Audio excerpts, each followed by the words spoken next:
1066 begins in darkness. A red streak scars the English sky.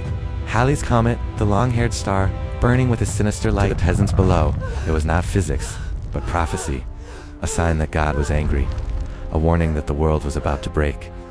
Their fear was stitched into history. Isti Marant Stella, they marveled at the star. The Bayeux tapestry captured the moment the nightmare began. At Westminster Abbey, the stone was still fresh, a monument built by a king who would not live to see it age. Inside, Edward the Confessor lay dying, a pious man leaving behind a dangerous vacuum. No sun, no air, just ambition. Hand goes limp, the ring falls, the bell tolls. With his last breath, the peace of England expired. Harold Godwinson stood closest, the Earl of Wessex, powerful and English. He looked at the crown with eyes full of grief and opportunity. The Witan met in chaos. The wise men of the kingdom arguing over the fate of a nation that was suddenly up for grabs. The crown, simple iron and gold, an object that would cost thousands of lives before the year was out. Ink spreads like blood across the map. 3 kings, 1 throne. The stage was set for a year of total war. Harold was crowned in haste. He sat on the throne, but he did not sit easy. He knew the wolves were coming. Across the channel, William of Normandy crushed the news in his hand. The bastard duke, furious at a promise broken. His face was a mask of cold calculation. He believed the crown was his by right, and he would take it by force. To the north, a giant stood. Harald Hardrada, the hard ruler of Norway, a Viking legend who lived for war. He was no mere raider. He had commanded the Varangian Guard in Constantinople, a general who had seen the world burn. Enter the traitor, Tostig Godwinson, Harold's own brother, bowing to the Viking king, a family feud that would doom a nation. 3 men, the anxious king, the angry duke, the confident Viking. A 3-horse race for the soul of England. A coin spins, heads or tails. The gamble of war is that winner takes all, and the loser loses everything. Trees fell in Normandy, axes sharpened in Norway. The industry of death was in full production. The raven flies over the cold sea. The storm is gathering. The invasion is no longer a threat. It is a reality. Harold stood on the cliffs of the south, watching the wrong horizon. He expected the blow to come from France. His housecarls trained, elite warriors with massive Dane axes, perfecting the shield wall that was the pride of England. In Normandy, a different machine was building. William loaded horses onto ships. A logistical nightmare, but a tactical revolution. The Pope blessed the banner. William's invasion was now a holy crusade. God was allegedly on the side of the invader. But the first blow came from the north. 300 Viking longships smashed through the waves. The last great raid? Hardrada's banner, land waster, flew high, a raven on silk promising victory to whoever followed it. Tostig pointed the way, guiding the enemy to his brother's throat. Revenge is a powerful compass. They landed at Rakal. Thousands of warriors splashing into the ooze. The nightmare of the north had returned. The beacons were lit, fire leaped from hill to hill. The warning screamed across the land. The Vikings are here. At Fulford, the local earls tried to stand, but the ground was swampy, and they were outmatched. Hardrada's veterans flanked them through the mud, a masterclass in tactics. The English defense crumbled. The map turned red. The north was lost. Fulford was a total Viking victory. York surrendered. The elders handed over the keys in terror. Hardrada did not burn it. He wanted to tax it. They made a fatal date. Meet us at Stamford Bridge on Monday, a rendezvous that would seal their doom. In London, the news hit Harold like a hammer. The north has fallen.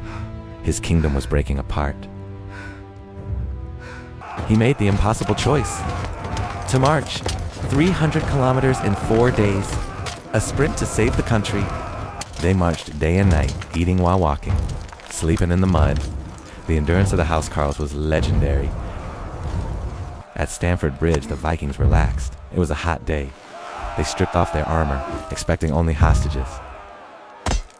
Piles of chainmail were left on the ships miles away. Hubris. They felt untouchable. A sentry saw the dust. He smiled, thinking it was friends. Then he saw the steel. Hardrada squinted, the golden dragon of Wessex unfurled. The English are upon us. The realization struck cold. Panic in the camp, men scrambling for axes, barefoot and unarmored. The surprise was total. The English charged, a steel avalanche pouring down the hill, shaking the earth. Impact, armored men against tunics, a massacre on the grass. The Vikings fell in droves. The river cut the field. The Vikings needed time to form up on the other side. The bridge was the only way. Retreat turned to a bottleneck. Desperate men running for their lives. Then he stepped out, a single colossal warrior, the berserker, blocking the path with a Dane axe. The English halted, intimidated by the sheer size of the man foaming at the mouth. One man charged. The axe split shield and helmet in a single blow. Brutal physics in action. He fought like a whirlwind, using the narrow bridge to funnel his enemies. Bodies piled up at his feet. Behind him, Hardrada organized the circle. The giant was buying them precious time. Covered in blood, he breathed heavy. Arrows bounced off his axe. He seemed immortal. But English cunning found a way. A soldier slipped into the water, drifting silently underneath the planks. From below, he saw the boots. He thrust the spear upward through the gap, a cheap shot that changed history. The giant screamed. The axe fell. He collapsed, ending the legend not with glory, but with pain. The dam broke. The English poured across, trampling the body of the hero who held them back. Before the slaughter, a parley. A rider offered Tostig peace. Return to your brother. What And for will you Hardrada, give King Tostig Hardrada? asked. 7 7 feet of English ground. As he The is negotiation taller was than other over. men. The Viking shield wall formed, a tight circle of desperate men. No armor, only wood and will. The clash began. Arrows rained down on unprotected flesh. The sound of splintering wood filled the air. The meat grinder. The circle shrank. English axes cleaved through the unarmored ranks. The ground turned to bloody mud. Chainmail sparked, deflecting blows. Wool tunics tore open. The fatal mistake of the morning was now being paid in blood. Hardrada fought in the center, a demon with 2 swords chanting the war songs of the north. None shall stand. An archer took aim. The arrow flew through the chaos, finding its mark.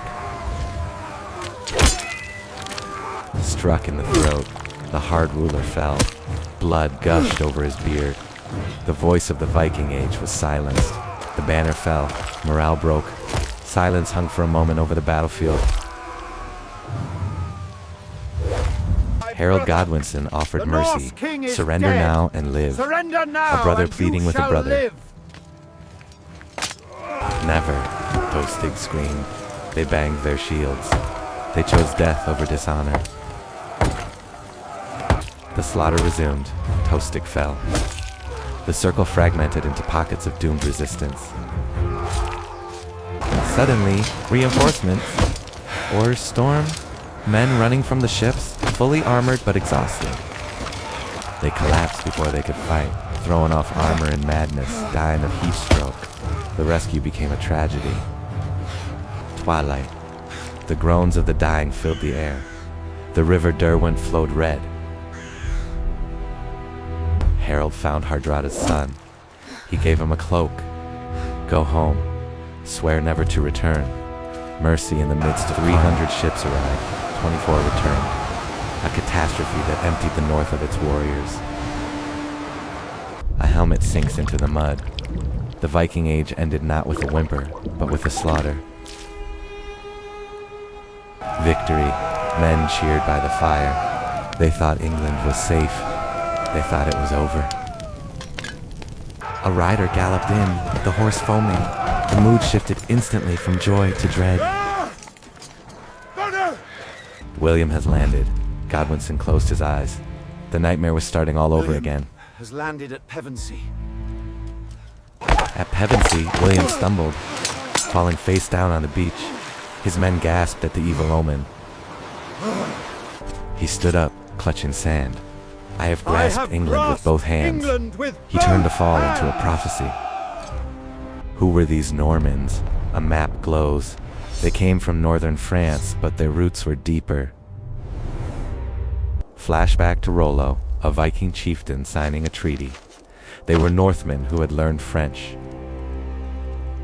The Viking evolved into the knight. Furs became chainmail.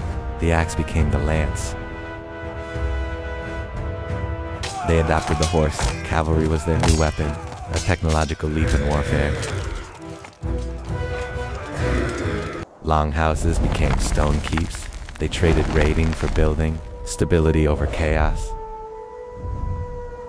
They dropped the hammer and picked up the cross. The Pope was now their ally. At Pevensey, they built a castle in a day, prefabricated oppression. William burned the land, provoking Harold, forcing him to come south and fight. They feasted on the beach while England burned, a picnic in the apocalypse. In York, Harold looked at his battered men, bandaged and exhausted. He had to ask them for one more miracle. The second march began, slower this time.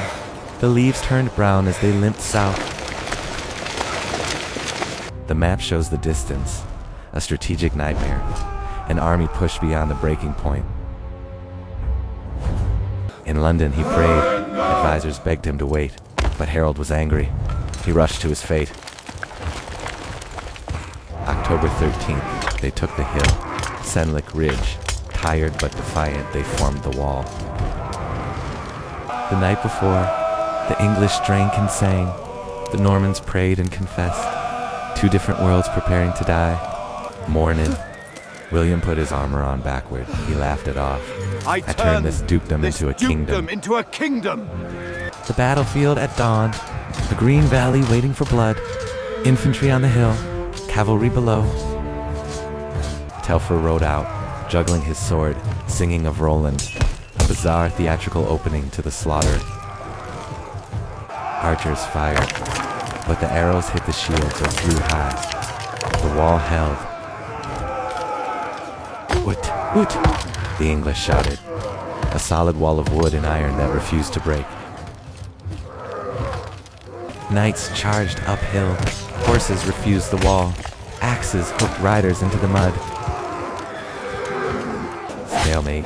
Hours passed. Dead men clogged the slope. The English were sweating but standing. Panic. A rumor spread. The Duke is dead. The Normans broke and ran. The fatal mistake. The English militia broke ranks to chase them. The wall was breached. William rallied them, lifting his helmet. I am alive. The rout stopped. And by God's grace I will conquer. The threads of the tapestry vibrate. History turning on a dime. The counterattack. Caught in the open, the Englishmen were slaughtered by the turning cavalry. Feigned retreats, a cruel trick, pretending to run to draw out the defenders. The line thinned. Death from above. Shields raised to protect heads, exposed bodies to the infantry. The defense collapsed. Harold looked up. The arrow came. Time slowed. Struck in the eye. Knights rushed in, hacking the king to pieces. A brutal, messy end to the royal line. The tapestry confirms it. Harold Rex Interfectus Est. The king is killed. The rout, the army broke, fleeing into the Malfoss woods. Anglo-Saxon England died on that hill. William sat on his horse, exhausted, covered in gore. He was now the conqueror. Night.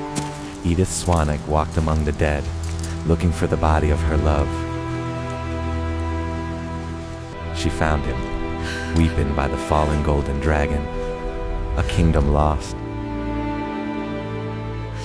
William pitched his tent on the hill, feasting among the carnage, total domination. The ruins of Battle Abbey rise on the spot. The altar marks the death of the king. Green fields today, but the soil remembers the 10,000 who died. Christmas Day, the coronation, but outside guards panicked and burned the city. Smoke filled the abbey. William trembled at the altar, crowned in chaos, an ominous start. Resistance flared, red flames on the map. The English did not go quietly. The harrying of the north. William rode north with cold fury, scorched earth. Salt on the fields, smashed plows, calculated genocide to starve the rebels. William watched it burn. The Viking blood of Rollo revealed itself in his brutality. Motte and Bailey castles rose, wooden towers on mounds of earth. They covered the land, shadows of surveillance over every village. The White Tower, stone imported from France, a fortress to intimidate London. The dungeon. The old aristocracy was thrown into cells, systematically removed. The Great Replacement. Saxon names burned away, replaced by Norman lords. 5% of the land left. A new language. Lords ate beef, peasants raised cows. The class divide entered the dictionary. Pig in the mud, pork on the plate, the language of the master versus the servant. The church was taken, Saxon bishops removed. Massive cathedrals built to replace wooden churches. 1085, the Doomsday Book. How many plows? Scribes interrogated every peasant. Total information control. Written in stone, the judgment was final.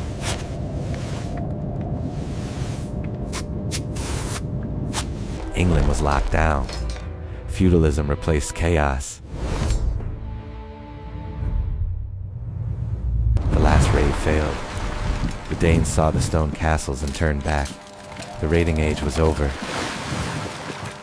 William stood on the ramparts, old, fat, and ruthless. He had won a kingdom but lost his soul. 1087. The Fat King. Gluttony and war had taken their toll.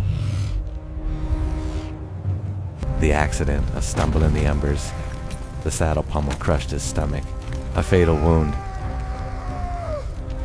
A lonely death. Servants stripped him naked and fled. Fear was the only loyalty he commanded. The funeral horror. The coffin was too small.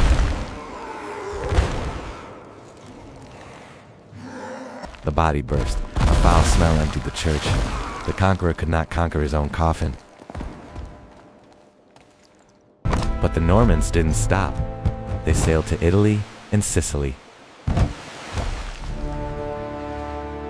Vikings in the sun, riding through palm trees and chainmail. The spirit of exploration persisted. Hybrid culture, Arab robes and Viking swords, adapting to rule. The Crusades, Viking aggression channeled into a holy war. Ships turned upside down became stone vaults, the birth of Romanesque architecture. They built in stone what they sailed in wood.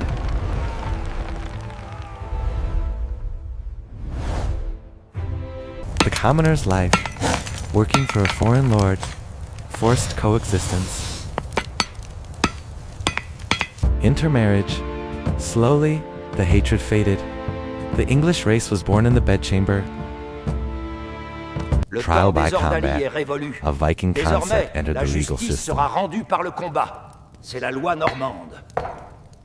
Forest law. Blinding for killing a deer. The legend of the outlaw was born. Language blending. French and English mixing to create something new. The Tapestry Commission. The conquerors used English art to tell their story.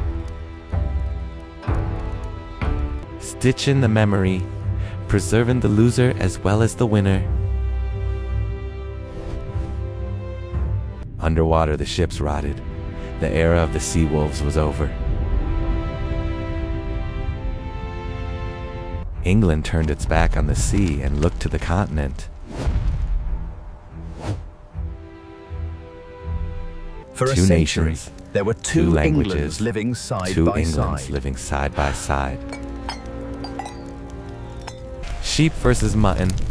The class divide etched into vocabulary. Cow versus beef. The rich ate, the poor worked.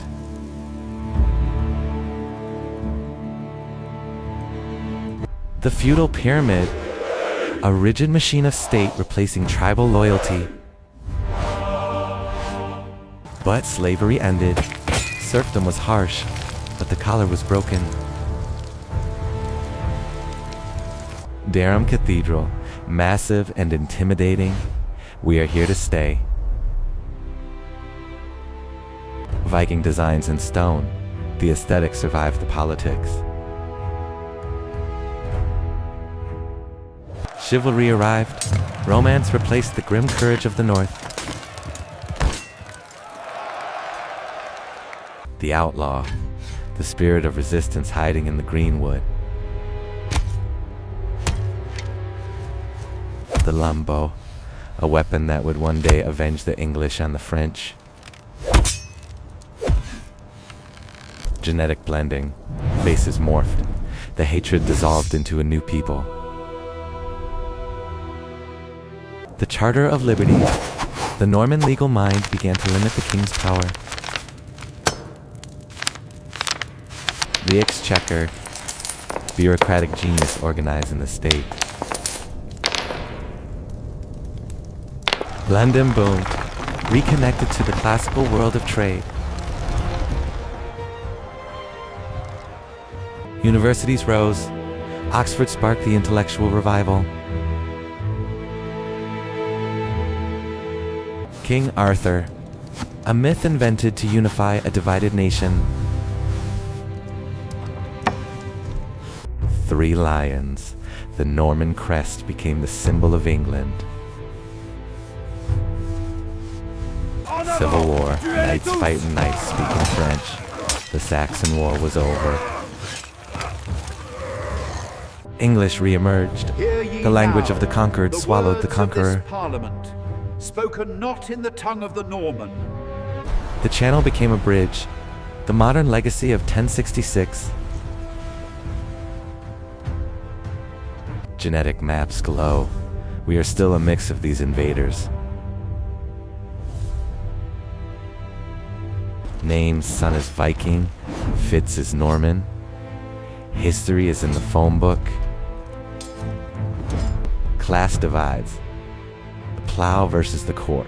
The echo of 1066 rings in society. Global English. 1.5 billion speakers. The flexible bastard tongue conquered the world. Common law. Precedent born from Norman reforms. The Doomsday Book. Still readable. Still legal proof. Windsor Castle. The royals still live in the invader's home. The line of kings.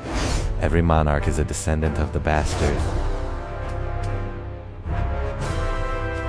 Battle Abbey ruins. Ivy grows on the stones of penance. Reenactors cheer. Tragedy has become heritage. last Viking lives on.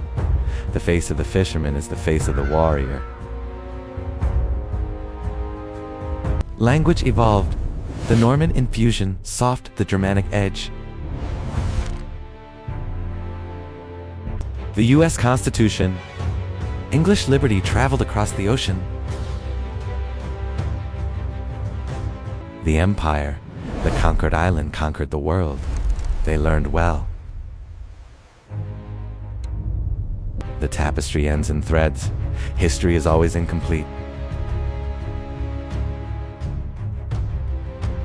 Modern tanks bear the horse. The warrior tradition continues. A raven on a CCTV camera. Ancient symbols in a modern state. Sunset over the Thames. The Tower and the Shard. 3 kings, the Saxon, the Viking, the Norman. They faded into one. The shield shattered. The old way of war was obsolete. The map shifted. The North Sea Empire dissolved. England turned south. A chain forged to the continent. Integration was inevitable. The free peasant died. The price of order was freedom. The feudal cage, a machine of state.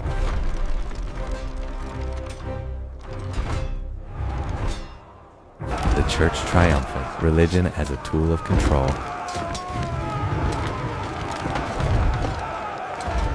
The Crusades, Viking energy directed at Jerusalem. Blue eyes and armor, Vikings who learned to organize. The Lumbo, the conquered would eventually rise. Women lost rights, property of husbands under Norman law. The wheel of fortune turns, kings rise and fall.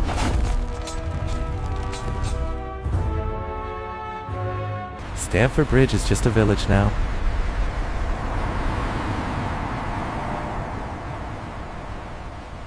A rose on the altar, where Harold fell.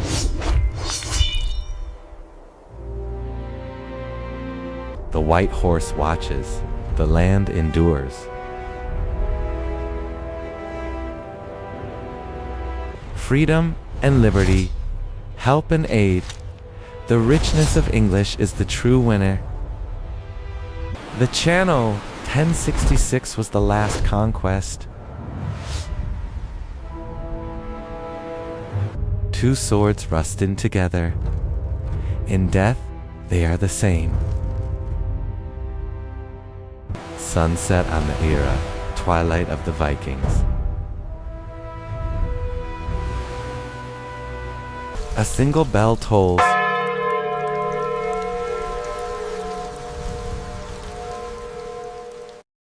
The White Cliffs, eternal guardians.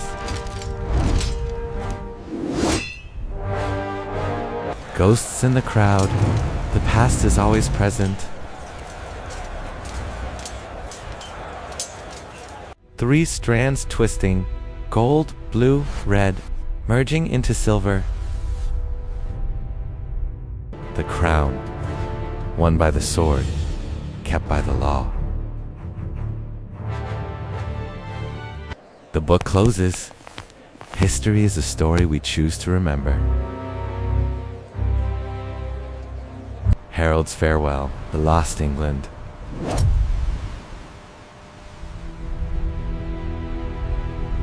Hardrada's farewell, the wild spirit.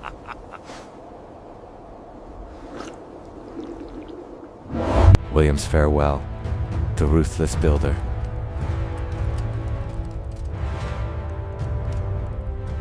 The last stitch, the knot is tied.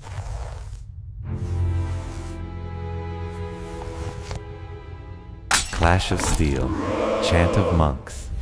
Roar of the crowd. The lone oak, roots deep in blood,